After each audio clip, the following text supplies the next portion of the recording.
gitu. Mungkin tadinya kalau kita ada tamu ya, menjamu tamu di DPRD itu dengan prasmanan, mungkin menunya sop buntut, rawon iga, apa semua. Mungkin di tahun-tahun ke depan ini kita akan lebih efisien, salah satunya di Mamin ya. Kemudian dari listrik, mungkin kalau ada OPD kantornya itu liftnya ada 2, mungkin yang hidup cuma 1 misalnya gitu. Jadi memang kita berusaha menyesuaikan dengan uang kita berapa ya, kita harus menyesuaikan dengan itu. Nggak mungkin uangnya cuma 100 kita belanjanya 200, itu nggak mungkin. Bukan uang sedikit terus kemudian kita pasrah atau malah meratapi, tapi kita juga sisi lainnya kita harus mencari tambahan pendapatan untuk bisa belanja lebih banyak lagi untuk keperluan masyarakat.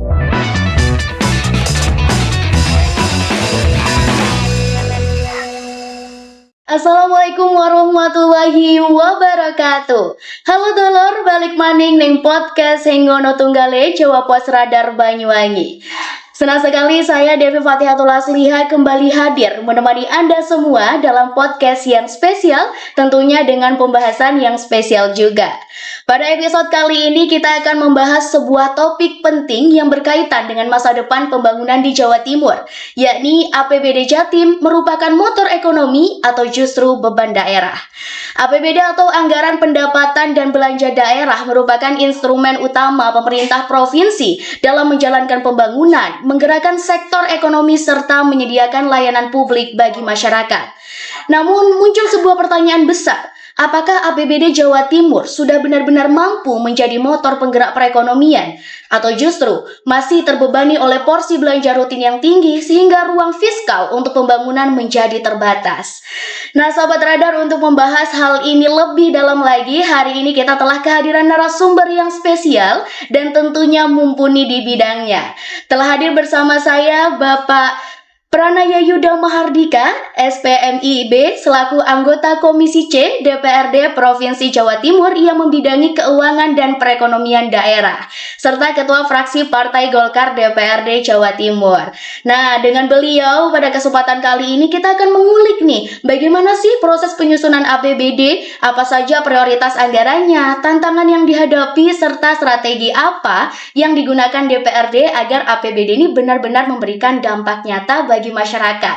Langsung saja kita sapa narasumber kita kali ini. Selamat siang Bapak. Siang, Assalamualaikum. Waalaikumsalam Bapak. Bagaimana kabarnya hari ini Bapak? Alhamdulillah, sehat, semangat. Alhamdulillah sehat. Gimana agenda hari ini Bapak, lancar? Lancar, Alhamdulillah. Alhamdulillah lancar. Nah Bapak, sebelum kita membahas lebih dalam mengenai isu yang akan dibahas ya Bapak, karena saya baru pertama kali bertemu dengan Bapak, saya boleh manggil Pak Yuda saja? Boleh, baik. Ya. Mungkin saya ingin mengulik sedikit tentang latar belakang Pak Yuda nih. Bapak sudah berapa periode di Komisi C Bapak?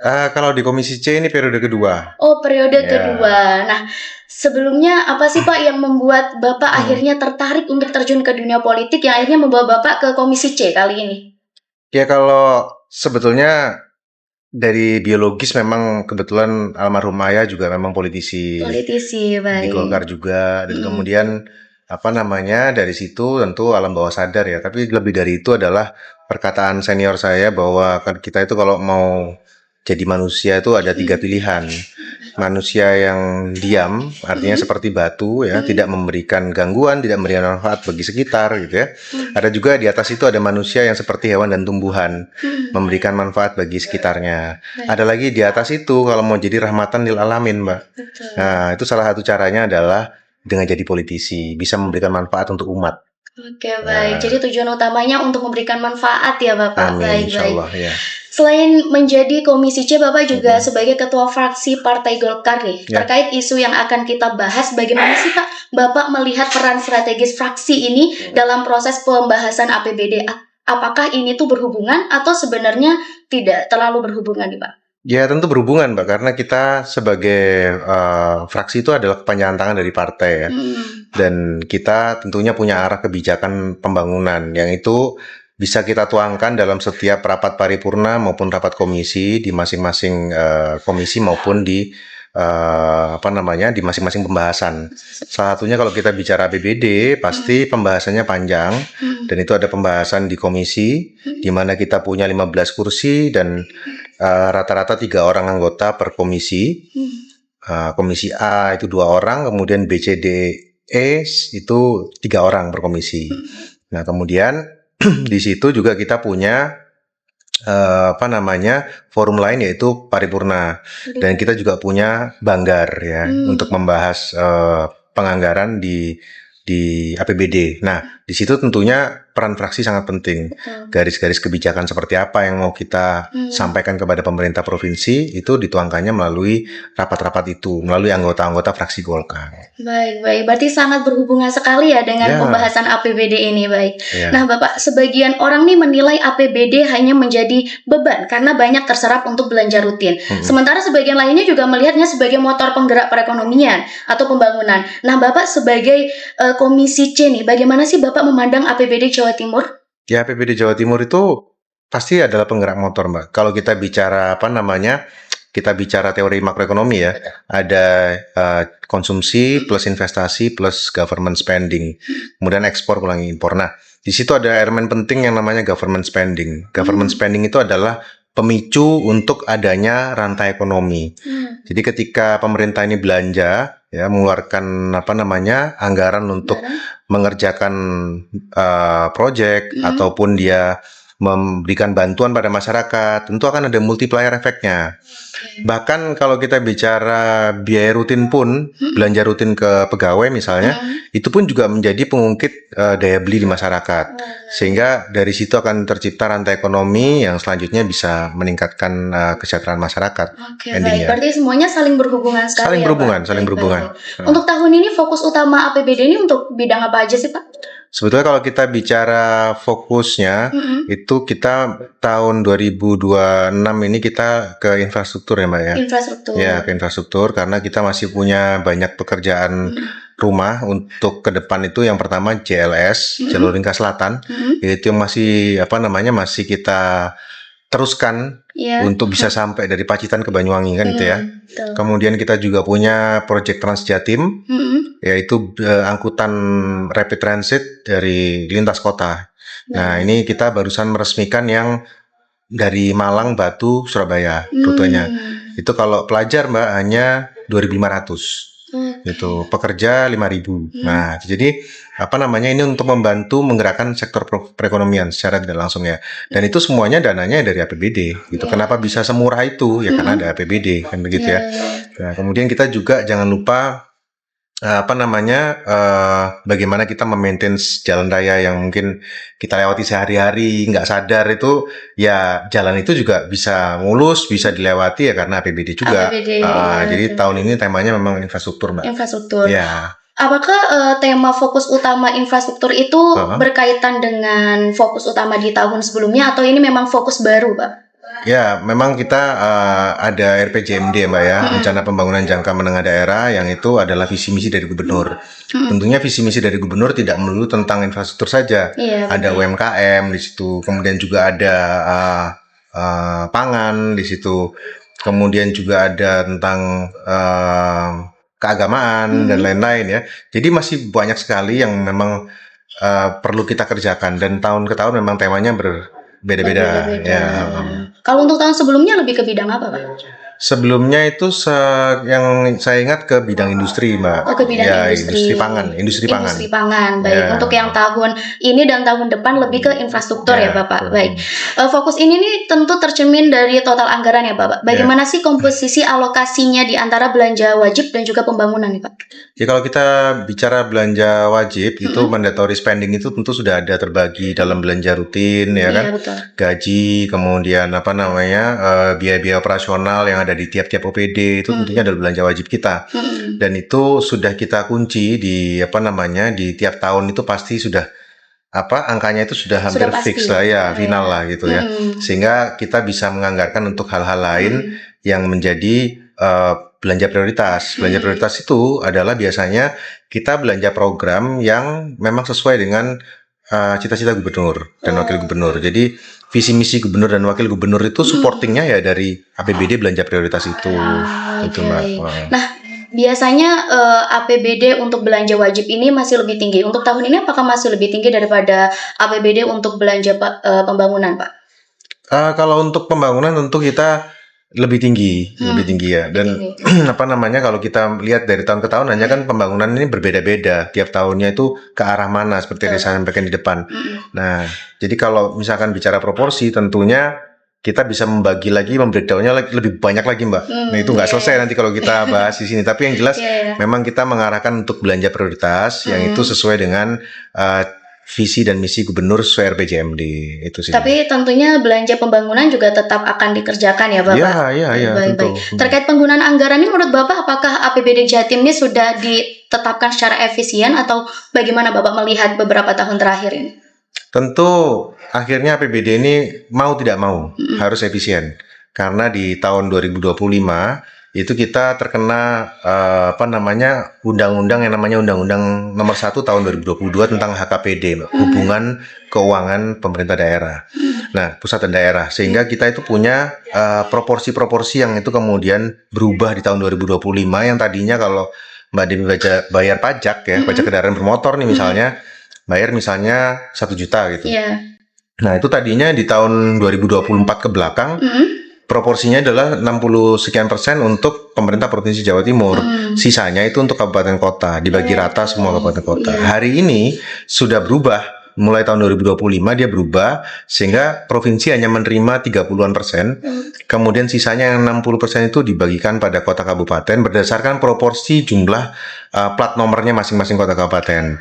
Sehingga kita ada penurunan pendapatan asli daerah sebesar sekitar 4,2 triliun di tahun 2025. Nah, dari penurunan 4,2 triliun itu tentunya ya kita harus ngirit gitu. Kita harus efisien. Tuh, mungkin tadinya kalau kita ada tamu ya, menjamu tamu di DPRD itu dengan prasmanan, mungkin menunya sop buntut, rawon iga, apa semua, mungkin di tahun-tahun ke depan ini kita akan lebih efisien, salah satunya di Mamin ya. Kemudian dari listrik, mungkin kalau ada OPD kantornya itu liftnya ada 2, mungkin yang hidup cuma 1 misalnya gitu. Jadi memang kita berusaha menyesuaikan dengan uang kita berapa ya, kita harus menyesuaikan dengan itu.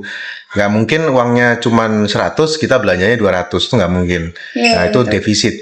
Defisit masih bisa dibiayai oleh Silpa dan lain-lain, tapi tidak mungkin banyak sampai puluhan triliun, nggak mungkin, paling cuma sekian ratus miliar kayak gitu. Tapi dari pengurangan tersebut, menurut Bapak hal itu termasuk langkah yang baik atau justru menjadi tantangan tersendiri nih Pak untuk pemerintah provinsi? Ya, kalau kita bicara tantangan, tentu tantangan Mbak, karena tahun 2026 kita dapat tantangan baru selain pengurangan 4,2 triliun yang di tahun 2025. Kemudian di tahun 2026 kita dapat tantangan baru dari Pak Menteri Purbaya, yaitu transfer keuangan daerah dipotong, khususnya ke Provinsi Jawa Timur kita berkurang 2,8 triliun. Sehingga kalau di total mulai tahun 2025 kita penurunannya sudah di angka 7 triliun. Nah, 7 triliun itu kan bukan uang sedikit ya Mbak ya, banyak banget kan 7 triliun. Jadi ya otomatis belanja kita, kemampuan kita untuk bangun jalan, kemampuan kita bangun jembatan, kemampuan kita subsidi sekolah dan lain-lain itu tentunya akan berkurang, itu pastinya. Baik. Berarti dari tahun ini sebenarnya sudah ada pengurangan kan ya Pak? Iya. Tapi sebenarnya dari pengurangan tersebut, apakah di tahun ini tuh sebenarnya penggunaan pembelanjaan ini sudah termasuk produktif atau tidak Pak, menurut Bapak? Ya, kami kalau melihat tentunya sudah cukup produktif Mbak. Sudah cukup produktif. Cuman kan kita selalu tidak cepat puas ya. Kita harus memperbaiki lagi ke depan, harus optimalisasi lagi ke depan. Nah, tentunya bukan uang sedikit terus kemudian kita pasrah atau malah meratapi, tapi kita juga sisi lainnya kita harus mencari tambahan pendapatan untuk bisa belanja lebih banyak lagi untuk keperluan masyarakat. Itu. Baik. Selain dari hal tersebut, apa sih Pak tantangan setiap tahunnya yang dirasakan mungkin oleh Komisi C terkait anggaran APBD ini sendiri? Ya, kalau kita bicara APBD memang tiap tahun itu ruang fiskalnya tidak sama ya. Jadi kita ini di Komisi C khususnya bidang keuangan ini adalah komisi yang tugasnya mencari tambahan pendapatan Mbak. Jadi kita bicara PAD, kita bicara retribusi, kita bicara dana transfer, kita bicara pengelolaan aset gitu ya. Semua hal yang menghasilkan uang, BUMD itu di Komisi C.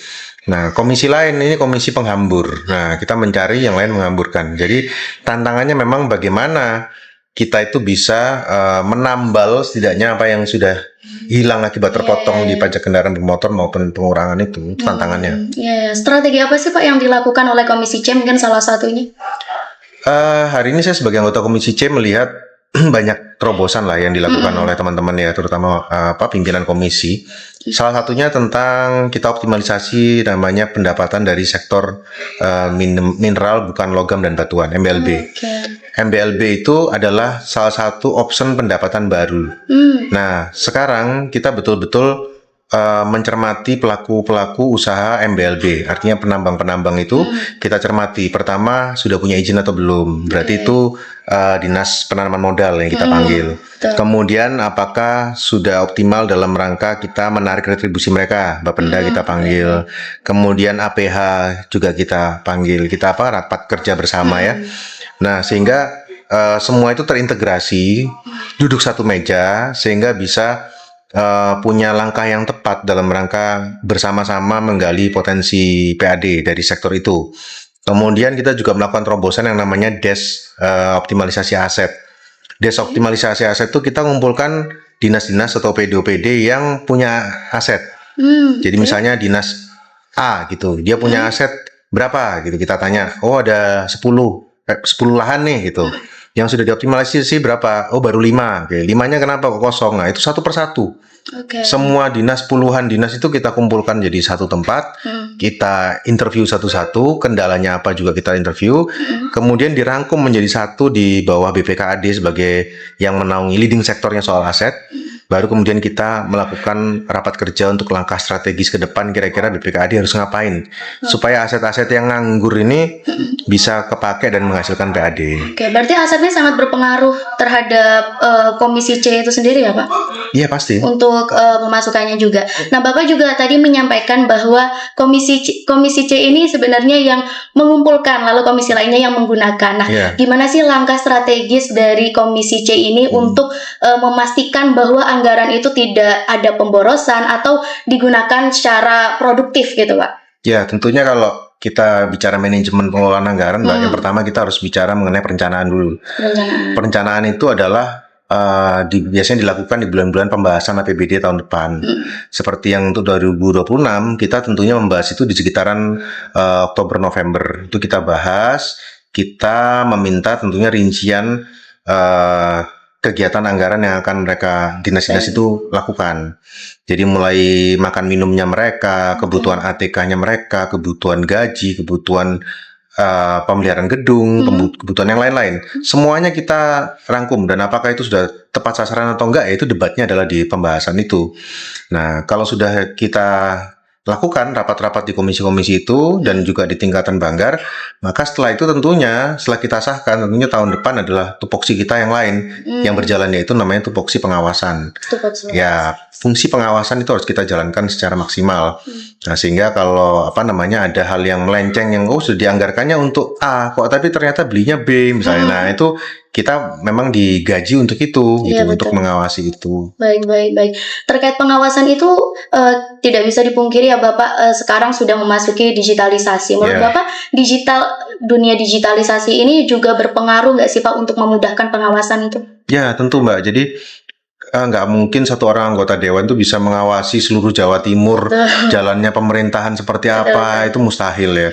Nah, sehingga tentunya kita membutuhkan media-media lain, dan kita membutuhkan sinergi atau kolaborasi dengan elemen-elemen masyarakat yang ada, mau itu LSM, mau itu APH, mau itu sampai netizen juga kita butuh kolaborasi gitu. Kita butuh input dari mereka gitu kan. Hari ini mungkin masyarakat kalau mau ketemu anggota dewan atau ketemu APH mungkin agak males gitu ya, enggan lah gitu. Nah, tapi kalau dengan ada medsos kan bisa disampaikan lewat medsos, sehingga kita mudah untuk menerima informasi yang terjadi sebetulnya seperti apa di lapangan. Nah, baru dari situ kita tindak lanjuti, dan seperti apa yang harus kita lakukan, nah itu nanti tergantung temuan di lapangan. Baik. Selain dari Komisi C dan juga perkembangan teknologi gitu ya Pak, sebenarnya masyarakat ini punya peran untuk ikut mengawasi secara transparan nggak sih Pak? Karena juga tidak bisa dipungkiri bahwa penggunaan APBD ini kan juga pastinya digunakan untuk masyarakat juga. Betul. Ya, jadi memang kita selalu ingin sosialisasikan lewat media-media seperti ini juga ya. Iya betul. Bagaimana APBD itu atau PAD yang terangkum dalam APBD itu nanti digunakan untuk belanja yang fungsinya adalah pelayanan pada masyarakat. Itu masyarakat belum sepenuhnya paham Mbak, kadang-kadang Mbak. Iya. Ya, jadi kok bisa sekolah itu nggak bayar misalnya gitu ya. Itu kan dari APBD. Kok bisa jalan ini ada yang aspal ya dari pajak yang dibayar oleh teman-teman, masuk ke PAD kemudian masuk APBD. Nah, hal seperti itulah yang memang perlu media-media seperti ini untuk kita sampaikan ya pada masyarakat luas.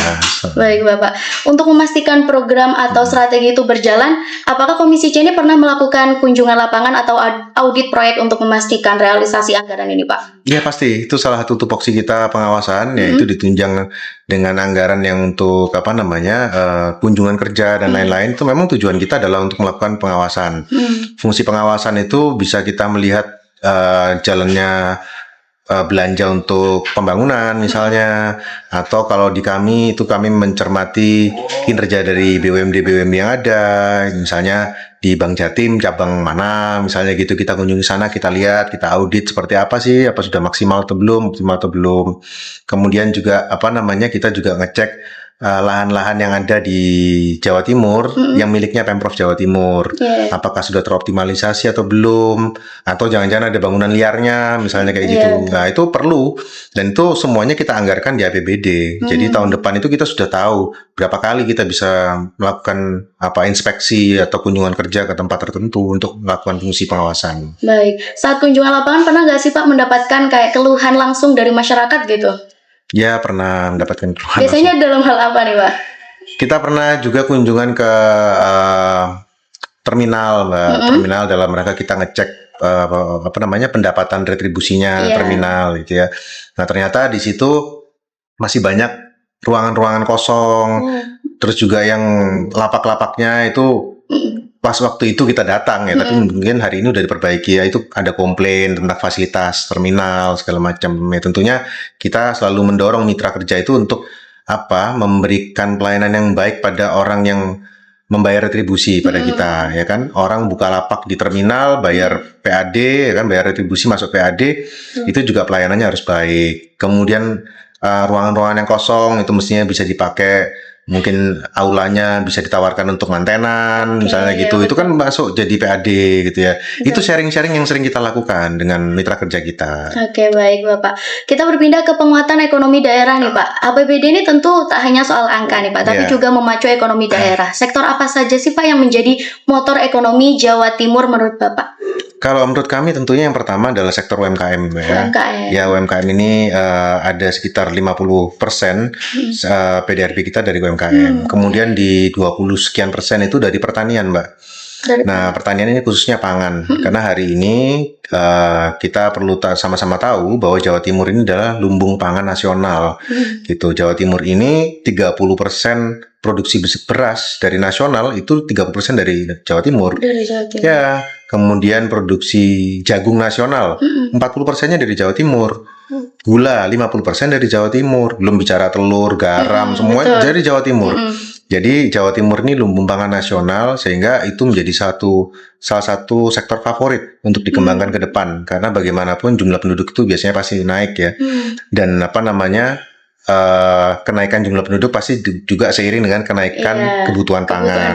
Betul. Itu sih. Nah, karena itu menjadi sektor utama, gimana sih Pak Komisi C ini mendukung atau menguatkan sektor tersebut strateginya? Ya, sebetulnya kalau kita bicara tentang pangan secara spesifik, itu ranahnya sebetulnya di Komisi B. Tapi kalau Komisi C sendiri tentunya bisa juga memberikan supporting. Yang pertama dari sisi optimalisasi aset yang ada, Mbak. Aset tidur kita itu punya Pemprov tidak hanya gedung, tapi juga ada perkebunan, ada persawahan, yang mana itu ada yang sudah nyewa, ada yang belum. Kadang-kadang kita bantu untuk promosi aset daerah ke luar provinsi misalnya, untuk mungkin investor-investor luar ada yang pengen nanam kopi misalnya di perkebunan milik Pemprov kayak gitu. Nah, kemudian juga Komisi C ini lagi mendorong tentang BUMD pangan, Mbak. Jadi kita melihat karena lumbung pangan nasional, harusnya Provinsi Jawa Timur ini punya lumbung pangan BUMD yang khusus menangani soal pangan. Itu. Kalau di Jakarta itu ada hari ini namanya food station, Mbak. Oke. Ya, kalau di Jawa Timur kita punya yang ya nggak persis tapi mendekati lah ya, namanya itu Puspa Agro. Tapi sama sekali belum perform lah menurut saya. Belum perform. Ya. Berarti itu juga jadi target juga ya Bapak Ya. untuk kedepannya. Baik. Nah Bapak, sedikit flashback ya Pak. Ya. Terkait dampak ekonomi pandemi itu pasti masih terasa gitu ya Pak. Apakah program pemulihan ekonomi pasca pandemi ini masih menjadi prioritas Pak? Hari ini kita program pemulihan ekonomi itu paling tidak terlalu banyak sih Mbak. Ya. Tapi kita lebih tuangkan ke program-program sosial. Itu kita sekarang program itu bagi janda yang kurang mampu. Itu ada. Kemudian juga ada beasiswa. Ya.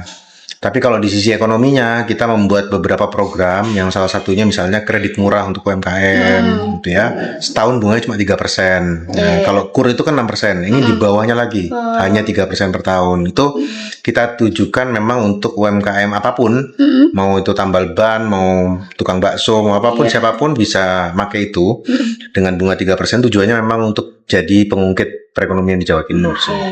Baik. Nah, Bapak mengenai pendapatan asli daerah dan peran BUMD nih Pak. Selain belanja, faktor pendapatan juga sangat menentukan fleksibilitas APBD.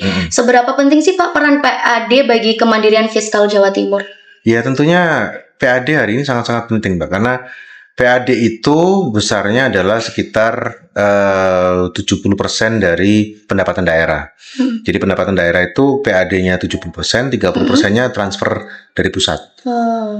Bagi hasil dan sebagainya dari pusat itu. Nah, sehingga kalau kita PAD-nya goyang, ya tentunya perekonomian ini akan goyang. Semakin tinggi PAD, maka semakin besar kemampuan provinsi ini untuk melakukan kegiatan atau belanja-belanja untuk kepentingan rakyat. Tapi semakin kecil PAD, maka kita akan semakin terbatas. Ruang fiskal kita akan semakin sempit sehingga kita tidak bisa berbuat banyak untuk membantu rakyat. Nah, itu logikanya kayak gitu. BUMD ini kan menjadi salah satu sumber PAD juga ya, Bapak. Bagaimana sih kinerjanya saat ini menurut Komisi C? Menurut kami, kalau kinerja BUMD ini masih sangat jauh, belum optimal ya. Kami melihat target tahun 2026 saja itu hanya 495 miliar itu dalam 1 tahun, all BUMD ya semuanya. Nah, sedangkan di provinsi sebelah di Jawa Tengah dengan postur yang sama, mereka juga punya Bank Jateng, mereka punya BPR Jateng, punya Petrogas dan lain-lain. Mereka itu sudah di angka 700 lebih miliar per tahun. Artinya selisihnya itu bisa 200 miliar sendiri antara provinsi sebelah dengan di sini.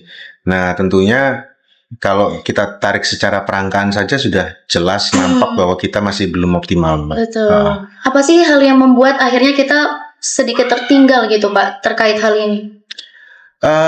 Ini kebetulan sekarang DPRD Jawa Timur sedang baru mengesahkan yang namanya Pansus Kinerja BUMD, Mbak. Apa itu Pak? Pansus pembahas kinerja BUMD ini adalah ya pansus yang menyelidiki pertanyaannya Mbak Devi tadi itu. Kenapa kok cuma segitu-segitu aja gitu. Nah, jadi itu sedang kita bahas. Pansus ini baru mulai bekerja di bulan Desember ini. Insya Allah nanti kan kita tunggu hasilnya lah. Oke. Baik Bapak. Selain sektor ekonomi dan PAD, infrastruktur itu sangat penting. Seberapa strategis peran infrastruktur dalam mendorong pertumbuhan ekonomi Jawa Timur? Apalagi jadi target fokus utama di tahun depan ya Bapak? Ya. Tentunya infrastruktur Jawa Timur ini adalah salah satu yang menjadi daya tarik Mbak Jawa Timur dibandingkan provinsi-provinsi lain. Betul. Ya, kalau kita bicara keunggulan kompetitif, Jawa Timur itu banyak keunggulan kompetitif dibandingkan provinsi lain dan salah satu yang menonjol adalah infrastruktur. Kita bicara pelabuhan.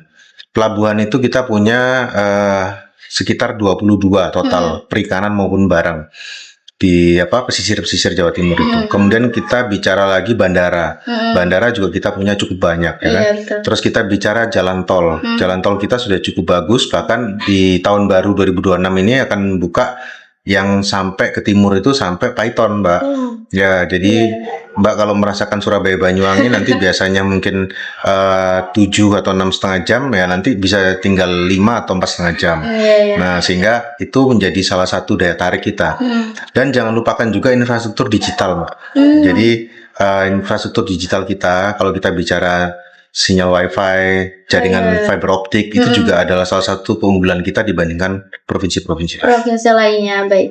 Tentunya tidak semua proyek ini bisa dijalankan sekaligus ya Bapak. Bagaimana Komisi C ini menentukan prioritas proyek strategis di daerah-daerah?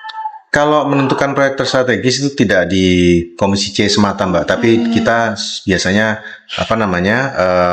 lintas komisi. Lintas komisi. Ya, jadi mana yang memang strategis, misalnya kayak kita bicara Jalan Lingkar Selatan tadi yang saya sampaikan, itu juga itu ranahnya di Komisi D kalau itu.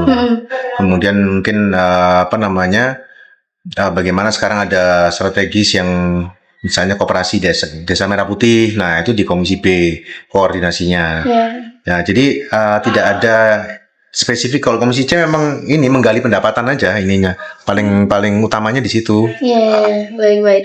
Membahas mengenai dampak APBD untuk masyarakat nih Pak. Semua alokasi ini kan juga pastinya akhirnya akan berdampak bagi masyarakat. Betul. Bagaimana sih Pak peran APBD berperan dalam menurunkan kemiskinan dan meningkatkan kesejahteraan masyarakat?